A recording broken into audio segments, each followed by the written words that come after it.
اچھا سر، وہ آپ بتا رہے تھے کہ فلم میں جانے کا تجربہ کیسا رہا؟ جی وہ ایسا تھا کہ جب میں 5th ایئر میں تھا یونیورسٹی میں، تو 1969 کا زمانہ تھا اور ایوب خان کے خلاف ہنگامے شروع ہو چکے تھے۔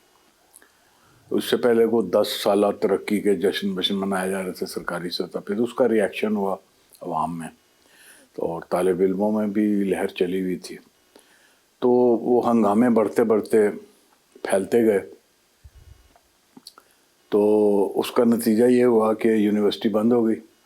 اچھا 3 مہینے کی آگے چھٹیاں آ گئی گرمیوں کی، اور 2 مہینے ویسے ہنگاموں کی وجہ سے بند رہی، تو 5 مہینے مسلسل یونیورسٹی بند رہی۔ اب وہ 5 مہینے میں گھر پہ تو نہیں بیٹھ سکتا تھا، تو میں نے کہا کیا کیا جائے، تو میں اسٹوڈیو چلا گیا، فلم اسٹوڈیو۔ وہاں جا کے میں نے، جو ان دنوں نوجوان ہدایت کار تھے اور تھوڑے روشن خیال تھے اور ان سے بات ہو سکتی تھی، وہ تھے ایس سلیمان، جو سنتوش اور درپن کے بھائی تھے۔ تو ایس سلیمان؟ ایس سلیمان، سید سلیمان ایس سلیمان کہلاتا۔ تو ان سے میں نے بات کی، بتایا کہ میں اسی طرح یونیورسٹی بند ہے، میں فارغ ہوں اور میں آپ کے ساتھ کچھ کام کرنا چاہتا ہوں۔ انہوں نے کہا ٹھیک ہے آ جاؤ، تو انہوں نے مجھے ساتھ رکھ لیا اسسٹنٹ کے طور پر۔ اب ڈائریکٹر اور اسسٹنٹ ڈائریکٹر میں بڑا فرق ہوتا ہے، وہ یہ نہیں کہ محض اس کے 1 درجہ نیچے، وہ کوئی 6 درجے نیچے ہوتا ہے اس سے۔ اور پریکٹیکلی اسسٹنٹ ڈائریکٹر جو ہے وہ ایک چپڑاسی ہوتا، جو ایکٹروں کو چائے پلاتا ہے اور مزدوروں کو بلا کے لاتا ہے، سیٹ ڈیزائنر کے پیچھے بھاگتا ہے، وہ سارا لیگ ورک یہ لوگ کرتے ہیں، تو ان کو آرٹسٹک کام کرنے کا موقع تو بہت کم ملتا ہے۔ تو میری خوش قسمتی یہ تھی کہ لیگ ورک کے لیے وہاں 4-5 اسسٹنٹ پہلے سے موجود تھے، تو مجھے موقع مل جاتا تھا گفتگو کرنے کا، کچھ شارٹ ڈسکس کرنے کا، کچھ انٹلیکچوئل بات چیت کرنے کا۔ تو وہ ایس سلیمان بھی خوش تھا کہ پڑھا لکھا بندہ ہمارے ساتھ آ گیا ہے، اس سے ڈسکشن ہو سکتی۔ تو وہ میرا تعارف کراتے تھے ہر مہمان سے، ہر پروڈیوسر سے۔ میرا نواں اسسٹنٹ ہے ایم اے پاس، حالانکہ میں ایم اے پاس نہیں تھا، میں ایم اے کا اسٹوڈنٹ تھا، لیکن یہ تھوڑا سا وہ اضافہ کر دیتے تھے اپنے پاس سے۔ میرا شاگرد ہے، میرا اسسٹنٹ ہے اور ایم اے پاس، اس پہ زور دیتے۔ تو وہ بھی خوش تھے کہ ایم اے پاس اسسٹنٹ مل گیا، میں بھی خوش تھا کہ کام سیکھ رہا ہوں۔ تو ان سے کچھ چیزیں میں نے سیکھی ڈائریکشن، کیونکہ میرا نالج تھا سارا تھیوریٹیکل، میں کتابوں میں پڑھا ہوا تھا، مختلف ڈائریکٹر کی کتابیں پڑھی ہوئی تھیں، مختلف کیمرے کا کام جو لوگ کرتے تھے، جو باہر کی ظاہر ہے، یہاں تو کوئی ایسی روایت نہیں تھی۔ اور کتابوں کے سلسلے میں انہیں دنوں ایک دلچسپ واقعہ یہ ہوا کہ مال روڈ پہ لاہور میں ایک دکان تھی، بک سینٹر، تو اس کے پاس بڑی چیدہ اور اچھی کتابیں وہ لاتا تھا کہیں سے، بہت شوقین تھا خود آدمی۔ تو وہاں میں نے دیکھی ایک فلم پروڈکشن پہ کتاب، کوئی ہاؤ ٹو ڈائریکٹ موویز ہے، اس طرح کا کوئی کامن سا نام تھا اس کا، تو تھی فلم ڈائریکشن پہ۔ قیمت تھی اس کی 13 روپے اس زمانے میں، تو 13 روپے خاصی رقم تھی۔ تو میں نے سوچا کہ 13 روپے جو ہی جمع ہوں گے تو میں یہ کتاب لے جاؤں گا۔ کتاب میں نے مارک کر لی، اور اس کے بعد 13 روپے جمع کرنے شروع کر دیے، کوئی 1 ہفتے میں میں نے انتظام کر لیا 13 روپے کا۔ تو جب میں 13 روپے لے کے وہاں پہنچا تو کہنے لگے کہ نہیں وہ تو بک گئی، خواجہ صاحب لے گئے۔ میں کو ہوگا کوئی خواجہ صاحب شوقین آدمی لے گئے۔ میں نے کہا اچھا، دکھ مجھے بڑا ہوا کہ یار کتاب نکل گئی اتنی اچھی۔ اب میں دیکھتا رہا، میں نے کہا اور کوئی فلم ڈائریکشن پہ کتاب ہے؟ ان کا ہاں ایک اور آئی ہے نئی، وہ دیکھی، اس کی قیمت 36 روپے، تو وہ ناقابل تصور رقم تھی اس زمانے میں۔ میں نے کہا یار اب یہ نہ ہو کہ یہ بھی نکل جائے، تو میں نے اپنے ایک دوست سے بات کی، وہ بھی شوقین تھا۔ میں نے کہا یار کتاب ایک آئی ہوئی ہے 36 روپے کی، تو اگر آدھے پیسے تم ڈالو، آدھے میں انتظام کرتا ہوں، تو یہ کتاب نہیں جانی چاہیے۔ خیر جی 18 روپے اس نے جمع کیے، 18 میں نے جمع کیے۔ 4-5 دن کے بعد ہم پہنچ گئے، پتہ چلا کہ جی وہ تے خواجہ صاحب لے گئے نا۔ یار یہ کون ہے خواجہ صاحب، پتہ تو کرو۔ ہم نے پھر اس دن پوچھا کہ کون خواجہ خورشید انور۔ پتہ لگا جی وہ بھی آج کل ڈائریکشن کا شوق تھے، تو میوزک ڈائریکٹر، لیکن پھر انہوں نے وہ بنائی تھیں کچھ فلمیں بھی 1-2۔ تو اس کے لیے وہ ان دنوں اسٹڈی کر رہے تھے. تو ہماری شامت آ جاتی, جو کتاب ہم مارک کرتے تھے وہ لے جاتے. تو یہ سلسلہ بھی رہا. پھر بعد میں پتہ چلا کہ یہ برٹش لائبریری, برٹش کونسل کی لائبریری میں کچھ کتابیں ہیں, تو وہاں سے ہم نے لے کے پڑھی. کچھ امریکن سینٹر میں تھیں کتابیں. تو اس طرح کر کے بیسک نالج تو کتابوں کے ذریعے پتہ چل گیا, لیکن عملی تجربہ نہیں تھا. اچھا, میرا خیال یہ تھا کہ میں نے جو کچھ کتابوں میں پڑھا اس کا عملی مظاہرہ میں دیکھوں گا فلم میں, فلم ڈائریکشن میں. وہاں جا کے پتہ چلا کہ ان لوگوں نے تو تھیوری پڑھی نہیں, نہ ان کو کوئی دلچسپی ہے. تو میں نے ایک دن ان کے فلم ایڈیٹر خداداد مرزا, ان کے کے ڈی مرزا کے نام سے ان کا ٹائٹل آتا, تو میں نے کے ڈی مرزا سے جا کے بات کی. میں نے کہا وہ ہم نے کتابوں میں تو بڑا کچھ پڑھا ہوا فلم ایڈیٹنگ کے بارے میں کہ فلم جو ہے بنتی ہے ایڈیٹنگ ٹیبل پہ ہے, تو اس سلسلے میں آپ کے پاس بیٹھ کے ہم کو, تو کہہ لگے وہ کتابیں جو لکھا انہیں اتنے تے ٹھوکا ٹھاکی. وہ میں نے ایک دفعہ سید نور سے پوچھا نا, ان دنوں میں NCA سے نیا پڑھ کے نکلا تھا, تو یا میں پڑھ رہا تھا شاید, تو وہ ریڈیو میں ڈیوٹی روم میں ملاقات ہوئی. میں کہا کہ وہ اتنے تو باقاعدہ سکرین پلے ہوتے, مینوں کوئی میں نہیں یہ پڑھیا, میں تو اتنے موقع سے سین تے کھلو کے سکرین پلے سمجھا دینا. ہاں, یہ سارا زبانی ان کا کام ہوتا تھا.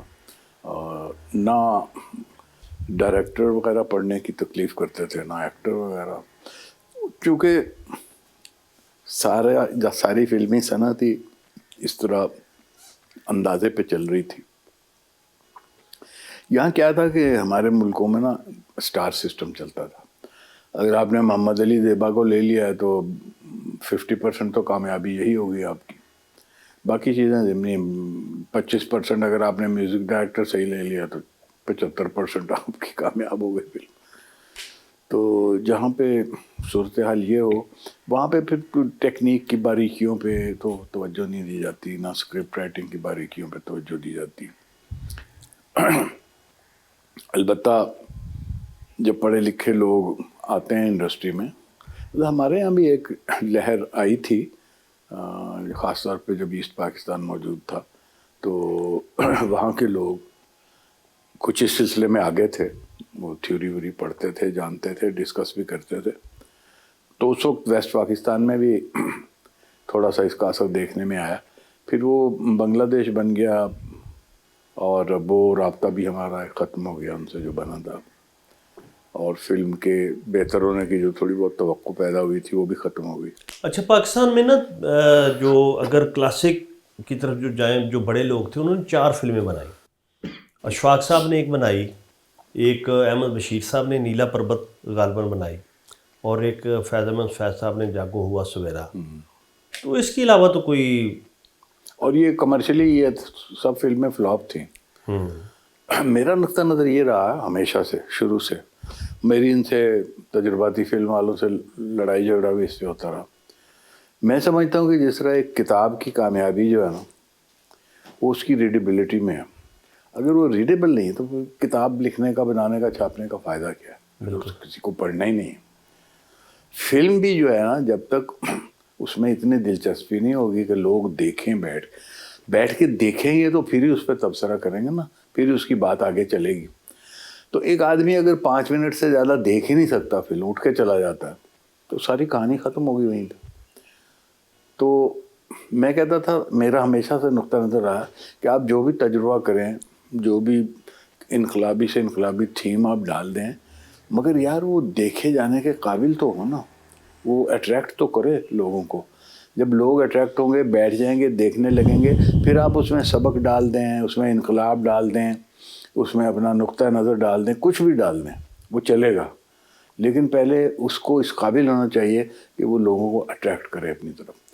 تو یہ جو آرٹ مووی کے نام پہ ایسی چیزیں بناتے ہیں جن کو 5 منٹ نہیں دیکھ سکتا انسان, اس کی برداشت سے باہر ہو جاتا, تو ان سے یہ توقع رکھنا کہ وہ کوئی فلم میں انقلاب لے آئیں گے, یہ ممکن نہیں ہے. اس طرح فلم میں انقلاب نہیں آ سکتا.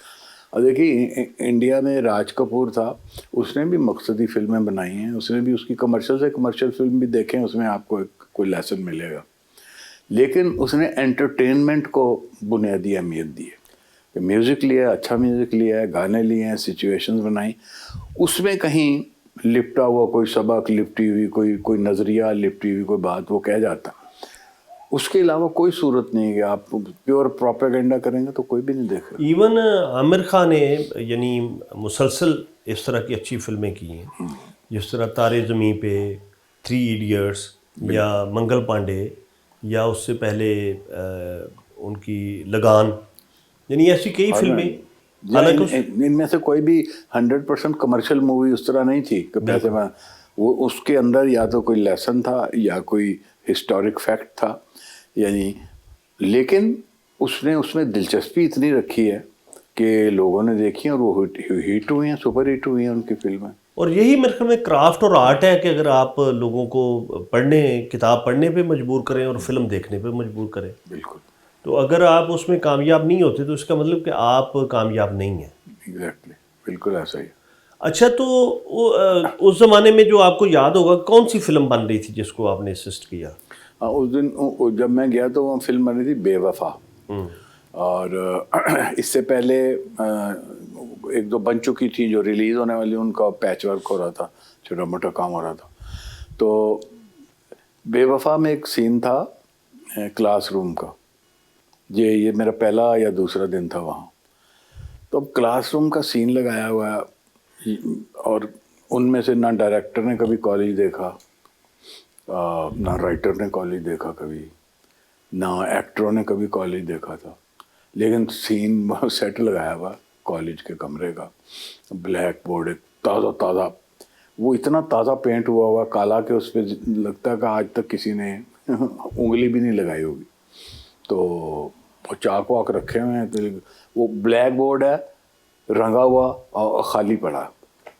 تو میں نے ایس سلیمان سے کہا، میں کہا یار یہ کیسا کلاس روم ہے جس میں آج تک کبھی کام ہی نہیں ہوا، بلیک بورڈ نیا کا نیا اسی طرح پڑا ہوا، تو اس پہ کچھ تو کہنے کی لکھیے۔ میں نے کہا یہ کہے کی، میں نے کہا اب مجھے سبجیکٹ پتہ چل جائے تو میں اس کے مطابق کوئی گراف وراف بنا دوں، وہاں ہیڈنگ لکھ دوں، کچھ لگے تو صحیح کلاس روم۔ تو میں نے کہا یہ کہے کی کلاس؟ تو کہنے لگے ایم اے دی کلاس۔ کوئی ایم اے کس چیز کا ایم اے؟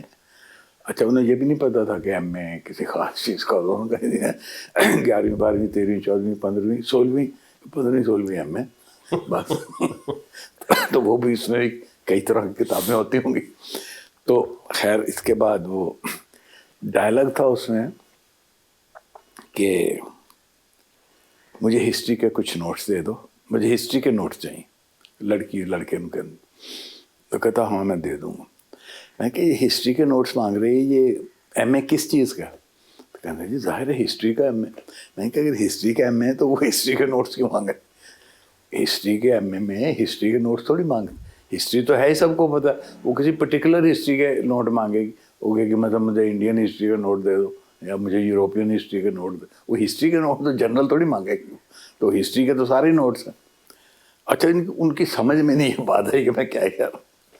وہ بڑی مشکل سے خیر ان کو بھی میں نے چارٹ واٹ وہاں بنا دیا، گراف بنا دیا کوئی ہسٹری کا، تو کرا کے وہ اب وہ جو ٹیچر کھڑی کی تھی وہ بھی بیچاری ایکسٹرا عورت، تو میں نے اس سے سائڈ پہ جا کے سلیمان سے کہا، میں کہ تو ان پڑھ عورت کھڑی کی تھی، انہوں گاؤن کالا پوا کے، وہ بیچاری اس نے تو کبھی شکل نہیں دیکھی ہوئی اسکول کی بھی، تو اس کو آپ نے یونیورسٹی کی تو کہتا ہے جی وہ ایک سین ہے گیا تو یہ واسطے ان کتوں لے سی پڑھیا لکھے بندہ۔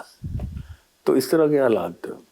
اچھا، یہ ایک وہاں پرماننٹ مسئلہ تھا، اور میرا خیال ہے یہ ساری کم از کم انڈو پاکستان کی فلم انڈسٹری میں ہر جگہ ہوتا، بامبے مدراس میں بھی ہوتا ہوگا، کہ جو چھوٹا رول ہوتا ہے، چھوٹے رول کے لیے آپ کو بڑا ایکٹر نہیں مل سکتا، ایک ڈیلیما ہے۔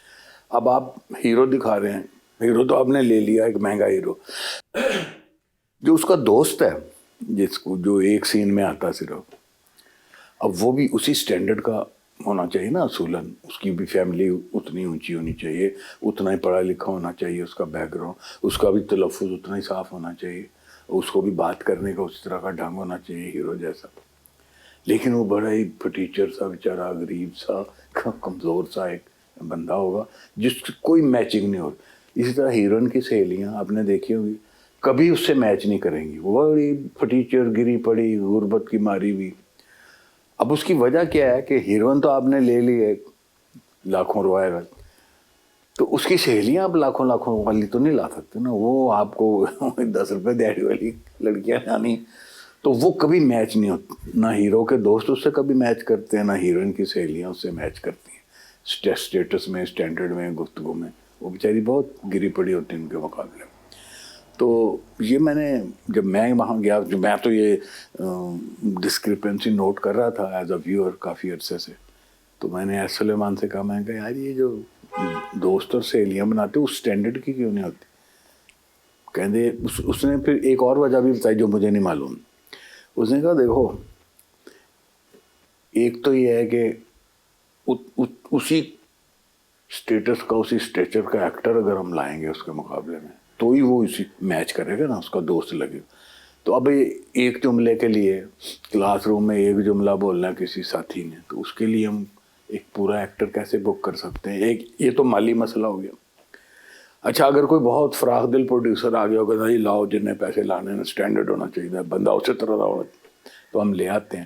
دوسرا مسئلہ جو مجھے نہیں معلوم تھا, اس نے بتایا کہ جو بڑا ایکٹر ہے نا وہ ایک جملے کا رول نہیں کرے گا, آپ اسے جتنے مرضی پیسے دے دیں. تو وہ کہ میں کوئی ایکسٹرا ہوں. تو کہتے بڑی مشکل سے نا, کبھی ان یوزول حالات میں ایسا ہوتا ہے کہ کیمیو اسے کہہ کے کہ یہ چھوٹا اس کو پھر لکھنا پڑتا ہے مہمان اداکار, تو اس طرح بہلا پھسلا کے ہم کبھی کبھار لے آتے ہیں, لیکن یہ روز یہ کام نہیں ہو سکتا. تو یہ واقعی ایک تھا مسئلہ, اور یہ کمرشل سنیما کا ہر جگہ مسئلہ ہوتا. پر یہ چیزیں جو قریب سے دیکھیں تو کافی تجربے میں اضافہ ہوا, اور جن مسائل کو ہم صرف تنقید کر دیتے تھے ان کی اصل پتہ چلی کہ وہ ان کی جڑیں, یعنی پریکٹیکلی کیا مسائل ہیں. جی یہ سارے پتہ چلے. اچھا, یہ اگر ہم کمپیریٹیولی دیکھیں تو شاید یہ مغربی یا جیپنیز یا آپ نہیں ایون ہالی ووڈ میں ایسے مسائل نہیں ہیں. ہاں, یعنی وہ چھوٹے سے چھوٹا ایکٹر بھی وہ بہت, آپ دیکھیے اس کو, اس کی رقم اگر آپ دے رہے ہیں تو وہ کر دے گا رول آپ کو آ کے. یہ نہیں کہ ہمارے مسائل ہیں انا کے نا کہ ہم چھوٹا رول. اچھا, یہ ایک مجھے بڑی اچھی طریقے سے یاد ہے کہ منٹو نے لکھا, اپنی وہ جو کسی جگہ میں نے پڑھا چکا, وہ فلموں میں بھی کام کرتے رہے اور لکھتے رہے. تو انہوں نے کہا کہ جہاں کہیں سچویشن پھنس جاتی ہے نا, تو وہاں ایک گانے والا آ جاتا ہے اور وہ ایک گاتا ہے, اور وہ پھر یعنی کوئی ایک درویش سا یا فقیر سا بن کے, تو وہ سچویشن تو ابھی تک چل رہی ہے. یہ وہ سٹوری فلموں کی کہانی ایسی ہوتی ہے نا کہ ایک تو میوزک آپ کا جزو لا ينفك فلم کا اٹوٹ انگ ہے, میوزک کو آپ چھوڑ نہیں سکتے. میوزک کی بنیاد, کیونکہ گانے چلتے ہیں نا, جب فلم کی ریلیز پہلے گانے چلائے جاتے ہیں ریڈیو پہ, ان سے فلم کی پبلسٹی ہوتی ہے. فلاں فلم کا گانا ہٹ ہو گیا تو لوگوں کو پتہ چل گیا کہ فلاں فلم کا گانا, تو اس سے کچھ اٹریکشن ہو جاتی لوگوں میں, فلم دیکھنے کا شوق پیدا ہو جاتا.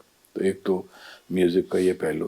پھر فلم دیکھتے ہوئے آپ اگر بور ہو گئے, تھک گئے ہیں ڈائلاگ سے یا تو گانا آ کے آپ کو ویسے انٹرٹین کرتا.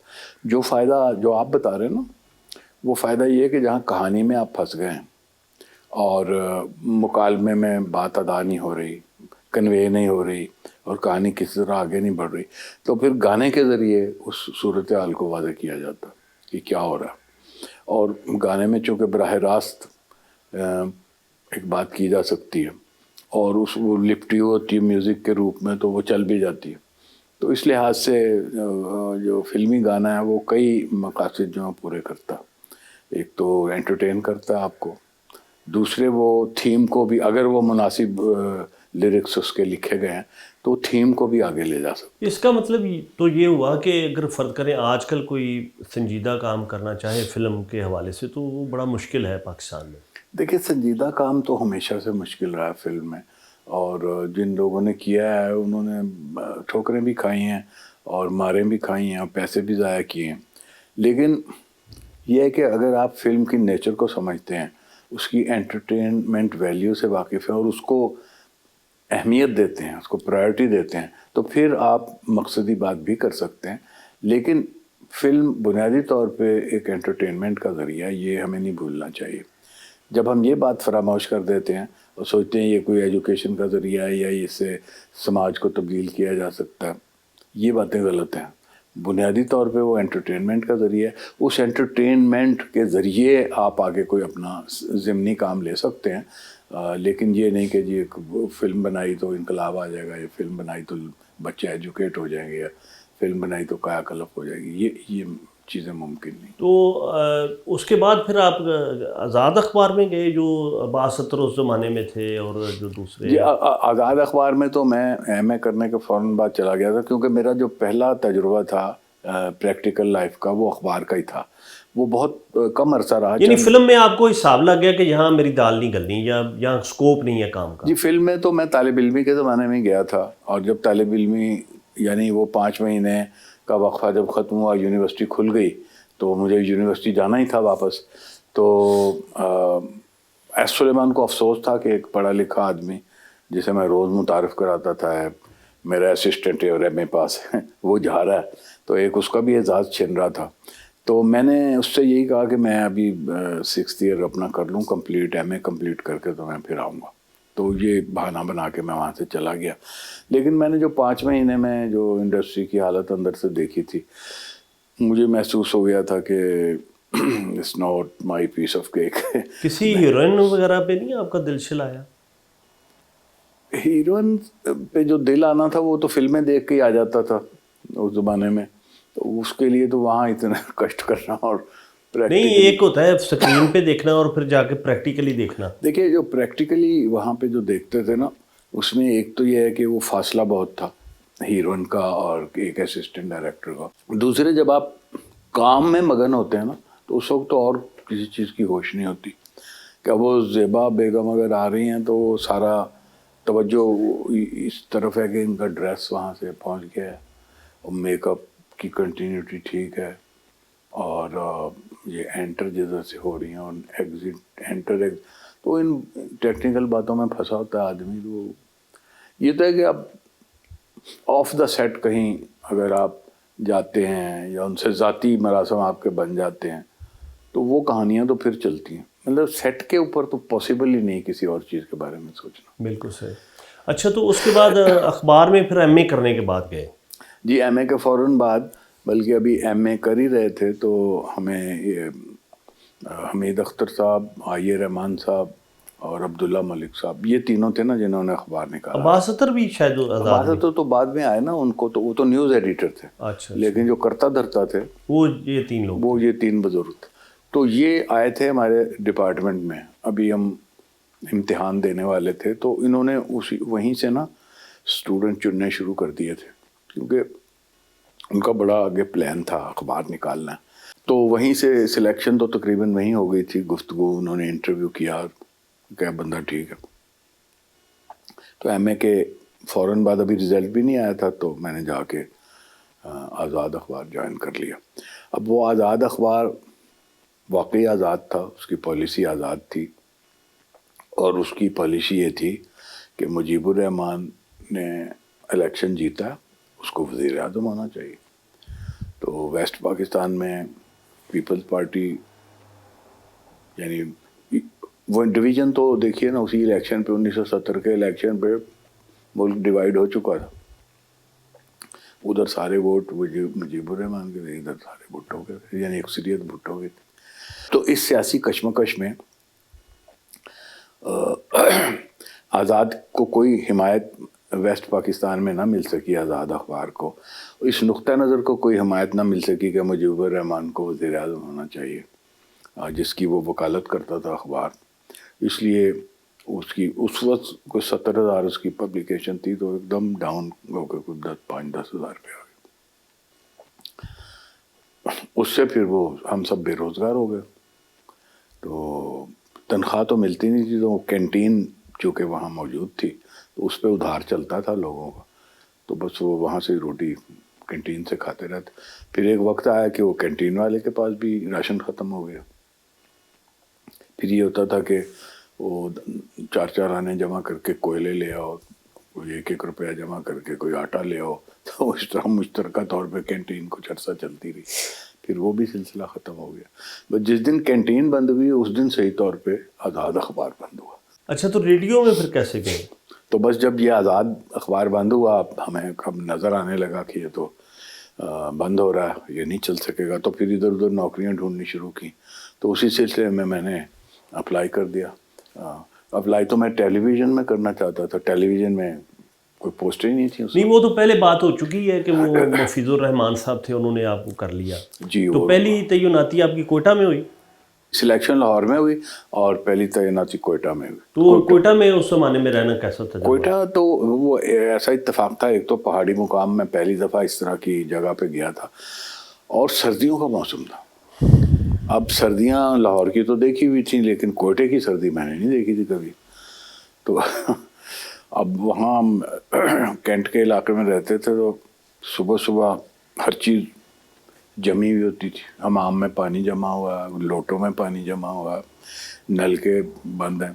تو وہ پھر ہم ایک برف کا ٹکڑا توڑتے تھے, اس کو فرائنگ پین میں گرم کرتے تھے, تو وہ ذرا پگھل جاتا تھا, تو اس میں ہاتھ منہ چپڑ کے بس یہ دھل گیا اور ہم چل پڑے تھے دفتر کی طرف.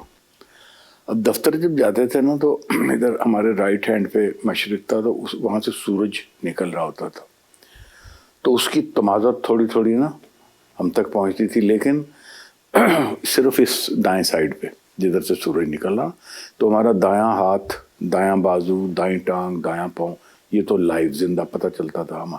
اور یہ جو بایاں ہاتھ, بایاں پاؤں, بائیں ٹانگ ہے, یہ ڈیڈ, بالکل پتہ ہی نہیں کہ ہمارے جسم کا حصہ ہے. اتنا شدید فرق تھا سردی کی وجہ سے. تو بس پیدل جاتے تھے دفتر تک.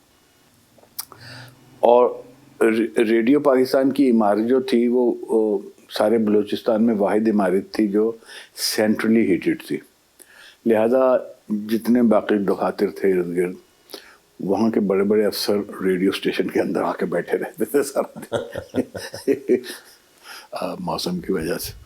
تو اس کا ایک فائدہ یہ ہوا کہ تمام عمائدین سے اور بڑے بڑے افسروں سے وہاں پہ اندر ملاقات ہو جاتی تھی. تو اس لحاظ سے وہ بھی بڑا اچھا تجربہ تھا. ایک تو ابتدائی زندگی تھی, نوجوان تھے اور اکیلے تھے, اس لیے ایڈونچر بھی کر سکتے تھے. مثلاً اگر شادی شدہ زندگی کے بعد کبھی وہاں بھیجا جاتا تو ہم 2 دن میں بھاگ آتے وہاں سے, یار کیا مصیبت. لیکن نوجوانی میں ایک ایڈونچر کرنے کا جذبہ بھی ہوتا ہے اور آپ اس طرح کی مشکلات کو ہنس کے سہ بھی لیتے ہیں. تو اس لحاظ سے بڑا وقی تجربہ تھا کہنا چاہیے, موسم کا بھی. لوگ عابد علی کو آپ نے وہیں دریافت کیا؟ جی, عابد علی اس وقت میٹرک میں پڑھتے تھے اور یہ ان کو شوق تھا اناؤنسمنٹ کا. یہ اناؤنسر بننا چاہتے تھے, ایکٹر بننا ان کا کبھی مشن ہی نہیں تھا. تو اور اناؤنسر بن گئے تھے, مطلب انہوں نے سیکھ لیے تھی اناؤنسمنٹ کے طریقے نا میٹرک میں. تو جب تک یہ فرسٹ ایئر میں آئے تو ان کو باقاعدہ اناؤنسمنٹ کے پروگرام ملنے لگ گئے. تو میں ان سے کہتا تھا, یار تم اناؤنسمنٹ جو ہے وہ پیشکش کا اور اداکاری کا ایک حصہ ہے صرف, تو تم تو ہر طرح کی اداکاری کر سکتے ہو. اناؤنسمنٹ بھی ایک اداکاری ہے نا کہ آپ بیٹھے ہوئے مائکرو فون کے اوپر آپ نے ایک آواز بنائی ہوئی ہے اور اس میں آپ اعلانات کر رہے ہیں. تو میں نے اسی کو ذرا نیچرل کر دو انداز میں, کھڑے ہو کے بات چیت عام انسانوں کی طرح کرو تو وہ ایکٹنگ ہو جائے گی. تو اس وقت تو اس کی سمجھ نہیں ہے. جب میرے پھر لاہور ٹرانسفر ہوئی میری کوئٹہ سے, تو میں نے عابد علی سے کہا کہ تم لاہور آؤ, کبھی ویسے وزٹ کرنے آ جاؤ تو پھر تمہیں بتائیں ایکٹنگ کیا ہوتی ہے. کہ وہاں ٹی وی تو تھا نہیں کوئٹے میں ان دنوں. تو میرے جانے کے کوئی 1.5 سال بعد عابد علی لاہور آئے, تو ان کو میں نے ملوایا ٹی وی میں, جتنے میرے واقف دوست تھے. فلم میں میرا سوائے ان کے یہ جو ایس سلیمان تھے, ان کے علاوہ میرا براہ راست کوئی واقفیت نہیں تھی. تو میں نے کہا ایس سلیمان سے میں تمہیں ملوا سکتا ہوں, وہ آگے کسی سے کہہ دیں. تو اس طرح کافی کوئی 5-6 مہینے وہ ملتے رہے لوگوں سے, ان کو کام نہیں ملا. کوئی 6 مہینے کے بعد اس دوران میں مسعود رانا سے ان کی ملاقات, سنگر جو تھے, مسعود رانا سے ملاقات ہوئی. تو انہوں نے مدد کی کافی اس کی نا, وہ 2-3-4 لوگوں کے پاس لے کے گئے اور پھر انہیں چھوٹے چھوٹے رول ملنے شروع. میں نے ایک بات اس سے کہی تھی, میں نے کہا چھوٹا رول ملے گا انکار نہ کرنا, بڑے ہیرو کے چکر میں بیٹھے رہو گے تو بیٹھے رہو. ابھی چھوٹے چھوٹے رول مل ہی رہے تھے کہ ٹیلی ویژن میں ان کا کام نکلا. میرا ہی لکھا ہوا پلے تھا, عجیب سا نام تھا دہکتے خواب, بلیک اینڈ وائٹ زمانے کی بات. تو دہکتے خواب میں عابد علی کو کام مل گیا, تو لوگوں نے ٹیلنٹ دیکھ لیا گا لڑکے, وہ پھر اس کو ملنے شروع ہو گئے, تو کافی پھر وہ مصروف ہو گیا. یہ عابد علی بیسیکلی اردو اسپیکنگ تھے یا پنجابی تھے؟ پنجابی تھے. ان کے والد وہاں ڈاکٹر تھے کوئٹہ میں, تو پنجاب سے گئے ہوئے تھے. بہت سے جیسے سیٹلر وہاں ہیں پنجاب کے, تو یہ بھی پنجاب سے گئے ہوئے تھے. وہ گھر میں یہ پنجابی بولتے تھے, والد صاحب ان کے پنجابی بولتے تھے.